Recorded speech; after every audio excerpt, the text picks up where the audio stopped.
The Legend of Zelda: A Link to the Past is one of the most influential games in the Zelda franchise, and one of the biggest things it introduces is proper dungeons, the type that's synonymous with the concept today. They have unique themes and intricate design, which leads them to being far more interesting as standalone experiences, and that also makes it more interesting to rank them, worst to best. But what counts as a dungeon? Well, that's obvious. Mostly. Of course it's all the standard labyrinths, but I'm also including Ganon's Tower and Hyrule Castle. While they're not exactly the same as the rest, especially Hyrule Castle, whenever there's an edge case, I'd like to just include it. I'd prefer that to not talking about it simply because it's a little different from the rest. Also, for the most part, I'm not taking bosses into account. But if there's something cool surrounding the boss, then I'll talk about it. Now with that yapping out of the way, it's time to rank. Number 12. Hyrule Castle. I may have decided to include this dungeon, but that doesn't mean I have any obligation to rank it favorably. Now, to get this out of the way, this isn't a bad dungeon. I don't think this game has any outright bad dungeons. But the problem is that everything I love about Zelda dungeons isn't really present here. Now, you visit Hyrule Castle twice in the game, once right at the beginning, and once before you get to the Dark World.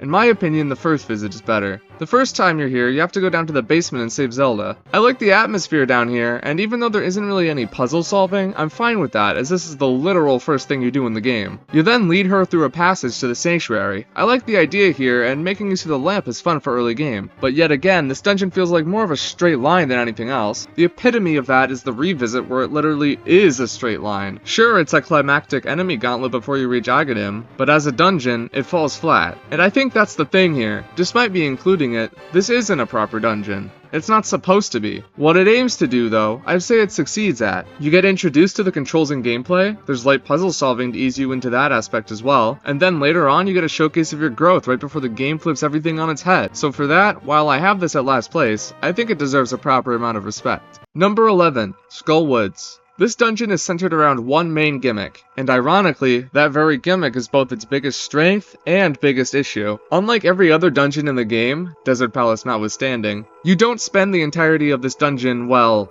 inside of the dungeon. The way it's structured is that there are multiple entrances that all contain different portions to play through, and you need to hop between them from the overworld. On one hand, I love this idea. Something about going outside while doing a dungeon is incredibly cool to me. I'll mention it when I get to the Desert Palace as well, but it's much more prominent here. Unfortunately, it's much more prominent here. Let me explain. There are some drawbacks to this design. The main one being what I said earlier. The dungeon is split up. As a result, it feels disconnected. One section of the dungeon doesn't directly connect to another, so the experience as a whole is a little more shallow than the average dungeon in the game. And that's not the only annoyance. The way the respawn system works in this game is that whenever you die, you go back to the start of the dungeon if you're in a dungeon, and the pyramid if you're in the overworld. You can probably already see where I'm going with this. If you die in the overworld part of this dungeon, you get teleported all the way back to the pyramid. This absolutely kills the pacing if it happens to you. I know that the solution would be to simply not die, but I don't think that makes this any better, because it's an annoyance at best, and a frustrating waste of time at worst. I know I spent a lot of time complaining, but I actually do like this dungeon. I haven't really talked about the interior much, but I think it's got some cool ideas, like the puzzle where you need to get rid of the wall to reach the big chest. There are a lot of positives about this dungeon, so while it might be a low placement, that's just because of the dungeons I have to compare it to. Number 10. Thieves Town / Gargoyle's Domain. Before I get into this entry, I just want to say that I don't really know if this dungeon has an official name. I've seen it both called the Thieves Town and Gargoyle's Domain, but for the purposes of this video, I'll just call it Thieves Town. As for the dungeon itself, let's start with what I like. I think the idea here is the most compelling part. Having a dungeon in a main town is something that some other Zelda games do as well, but whenever the idea pops up, I can't help but like the dungeon a little more for it. Another thing Thieves Town deserves praise for is the lead up to the boss. Unlike a lot of other dungeons, when you get to fight blind, it doesn't come out of nowhere, and for that, it feels a lot more like a climactic finish than most others. Not hitting on the other bosses, by the way, I just think this one deserves some credit for its execution. My main problem with this dungeon is something that some might not even really notice. You see, this dungeon has a big 4-screen main room, and most of the time I like main rooms that you come back to a lot. It's a good way to tie the dungeon together and make it stick out more in your mind. But the main annoyance here is these foreground coverings that block what you're doing. There were multiple times that I got hit by enemies that I couldn't see, and they make what's already a confusing area more difficult to navigate. Now that might seem like a small thing, and to be honest, it is. But as I said earlier, this game has an amazing dungeon lineup in my opinion. opinion, so something like this stood out a lot more to me as a result. What about the rest of the dungeon? Well, it's pretty solid. I like this one room with the conveyor belt. It's a fun set piece and can be tricky to get through, but what I especially like is when you go to the top of the dungeon and see all these cracks in the ceiling that bleed in sunlight. This leads to you bombing a floor which lets sunlight into the boss room so you can fight blind. I absolutely love interconnected dungeon design like this. Like I said earlier, it really ties the whole thing together. The fact that you're able to go into the boss room before doing this makes it even better, because if you have the compass, you know the boss will be there, you just need to figure out how to make it spawn. There's a lot of good in here, and it easily outweighs my one complaint. Number 9. Ganon's Tower. The final dungeon in most Zelda games is pretty hit or miss for me. They usually don't have much in the way of new ideas. Most of the time they recycle old bosses and act as a test for all the things you've already learned. I'd say this game does a good job with it though. You have to use your items and challenges that are familiar yet new. In a lot of ways, the stakes are upped compared to the other dungeons, and it's this combined use of your previously acquired items that makes this dungeon stand out. Even the layout is neat. Despite the fact that this is a tower, you spend a lot of time on the base level. The bottom part is more labyrinthian and confusing, but when you're done with that, you begin your journey to the top. And unlike Hyrule Castle, the ascent has more interesting and engaging challenges compared to endless enemies. In fact, this is easily one of the hardest dungeons in the game. That might go without saying, but the puzzles here take more effort overall than any prior dungeon. Because everything here is composed of recycled ideas, it doesn't have much to call its own, but I believe that this is an example of a dungeon being more than the sum of its parts. It's consistently challenging and is an amazing capstone to an amazing game. Number 8. Tower of Hera. From one tower to another, the Tower of Hera is unlike Ganon's Tower in the way that it's one of the most unique dungeons in the game. You're constantly climbing upwards until you reach the top. Because of the verticality, the main threat here is falling down to previous layers so you have to climb back up again. And this is where switches are introduced. These are one of my favorite mechanics in the game because they always lead to fun puzzles to solve. Trying to figure out when the switches should be down or up is a fun challenge and leads to some of my favorite puzzles in 2D Zelda. Well, I should specify. The way they're used here isn't that crazy. This is an early game dungeon after all, but it's still a fun gimmick to interact with nonetheless. Now, the one thing I'm not the biggest fan of here is the linearity. I prefer dungeons that give you multiple paths and let you explore. I find those dungeons to be more fulfilling to get through as you find your way. To be fair though, this is a tower, so it kinda needs to be at least a little bit linear. And that's not even an objectively bad thing, it's more of a personal preference. This dungeon still has loads of fun gameplay, and the main gimmick is strong. Clearly the linearity didn't really bother me too much if I still put it above all of the previous mentions. Number 7. Misery Mire. The hardest thing about ranking this dungeon in particular is that I don't think it has that much of a standalone identity. Out of all the dungeons in the game, I feel like this might be one of the most forgettable. That's not to say it doesn't have anything that stands out. I mean, the 20-second long cutscene of the screen shaking was pretty memorable. I know that's a backhanded compliment, but really, the biggest sin of this dungeon is being a little bland. That said, I have this ranked above a few others, and that's because the contents of the dungeon itself are pretty solid. I like how it uses the Cane of Samaria, even though Turtle Rock utilizes it more. Okay, seriously, I need to stop. I actually like this dungeon, but it doesn't sound like it. Aha! There! The room with the bridges is really neat. I like how you see them from above before you later get to go on them yourself. It adds a sense of interconnectedness once you get a look at the bridge below you, because from then on you're just wondering how you can get there. Honestly, that type of thing is something this dungeon does very well. It shows you the big chest right at the start, and it teases other stuff before you can get it. You're always trying to figure out how to get somewhere. This dungeon also uses switches fairly well, which I already talked about why I like those so much. See, I found some stuff to say, but yeah, despite this dungeon not standing out that much compared to the rest, I still think that it has great design and is fun to explore. More than that though, it doesn't really have any problems either. Number 6. Eastern Palace.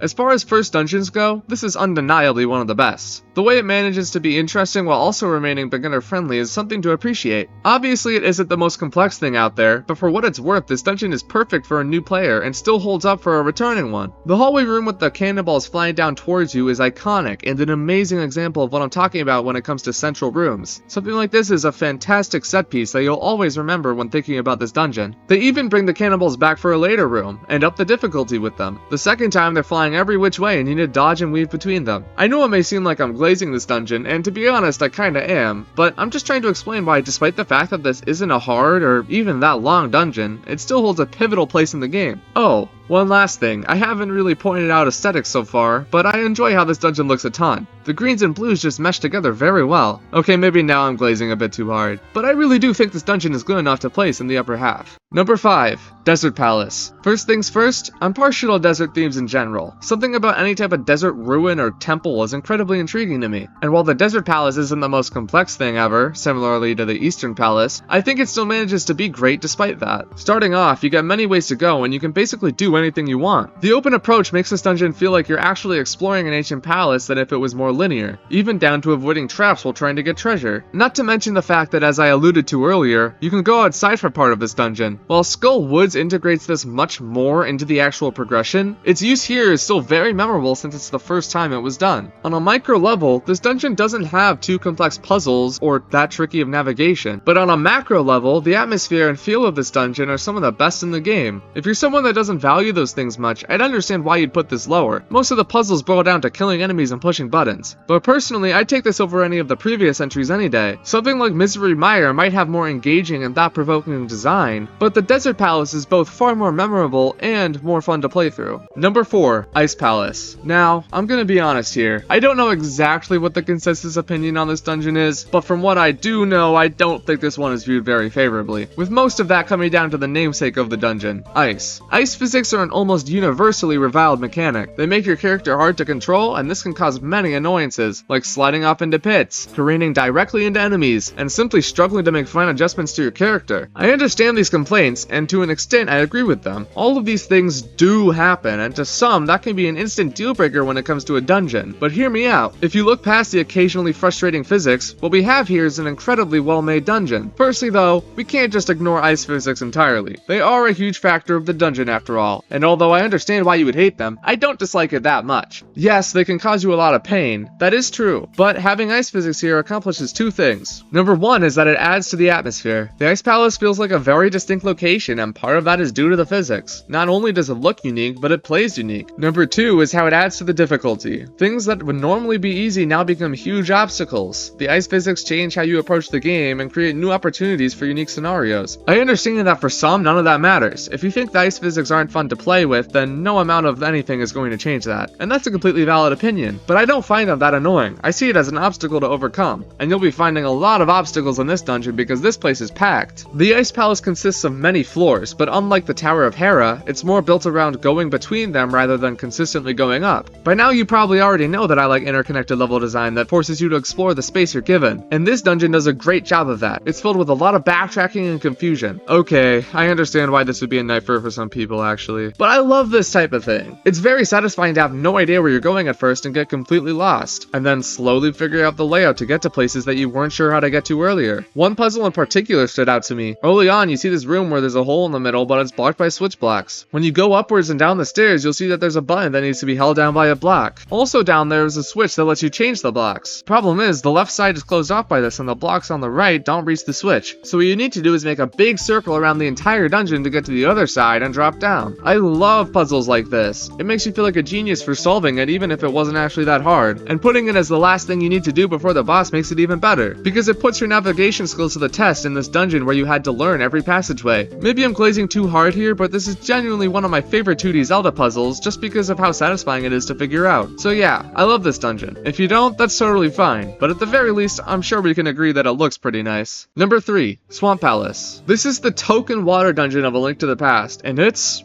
really good. I promise that I'm not just being a contrarian too. I know water dungeons have a bad reputation, but they tend to be some of my most liked dungeons due to the exact reasons why some don't like them. They're confusing, and they usually have some sort of water moving gimmick. With that said though, I think even people who are usually not fans of water dungeons would like this one, because contrary to what you might think of when it comes to a water dungeon, this one is actually fairly straightforward. In fact, a lot of the dungeon is spent traveling left to get at the big key. You might think that I wouldn't like that considering what I've said before, but one thing I also said is that linearity isn't inherently bad. I do prefer more open dungeons, but if you do it right, you can make a good one that mostly follows a set path. And this is that type of dungeon, because it's not wholeheartedly linear. This isn't like the Tower of Hera where you only want to move forward. Here, there are more paths to go down and the moment-to-moment puzzles are more interesting too. You have to flood areas of the dungeon with water or drain them to progress, and finding your way to a switch can be hard to do in of itself. The point I'm trying to make is that this dungeon is one of my favorites because it doesn't veer too hard into being straightforward. Specific rooms like this one where you need to swim against the current and this one where you get the hookshot are satisfying to get through. And it's only made better because of the aesthetic. Another big reason why I tend to like water dungeons is that the vibes are always immaculate, and this is no exception. The only thing I don't like in this dungeon is the one part where you need to go through a waterfall to progress. It took me a while to find, and when I did, I didn't feel that good about it or anything. It was more of a feeling like, how was I supposed to know that? Granted, going behind waterfalls is a common trope, so maybe I should have thought about it sooner, but it's not that big of a deal anyway, so it's fine. To close out, I don't really know why this is called the Swamp Palace. From that name, I'd expect something more like the outside of Misery Mire. Maybe that's just me though.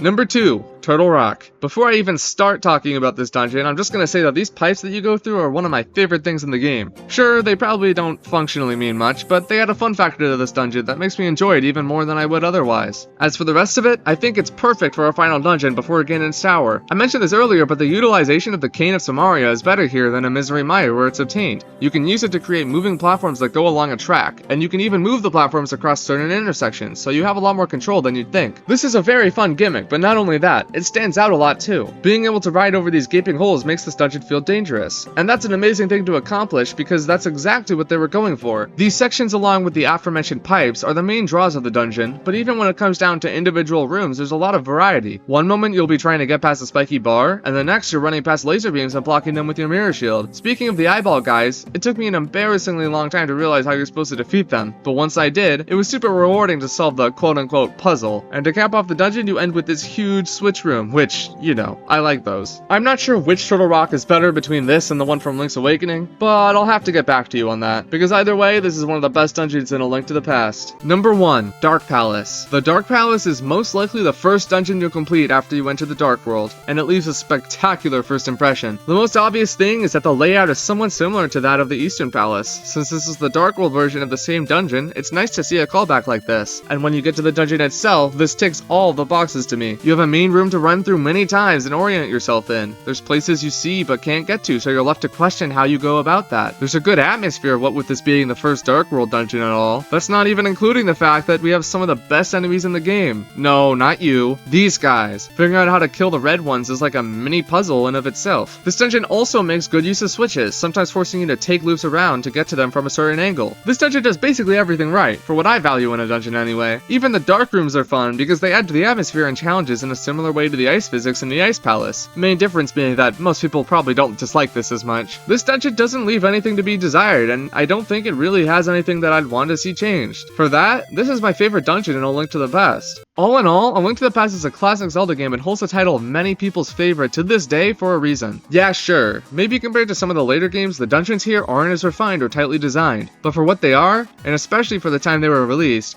these are some of the most impressive dungeons that have ever been made. Because really think about it, the game before this was Zelda 2. They went from that to this, and that's quite an achievement in of itself. So while this isn't one of my favorite Zeldas, I see why it's so iconic and well known. If you enjoyed it, I'd appreciate a subscribe. And like always, see ya if I see ya.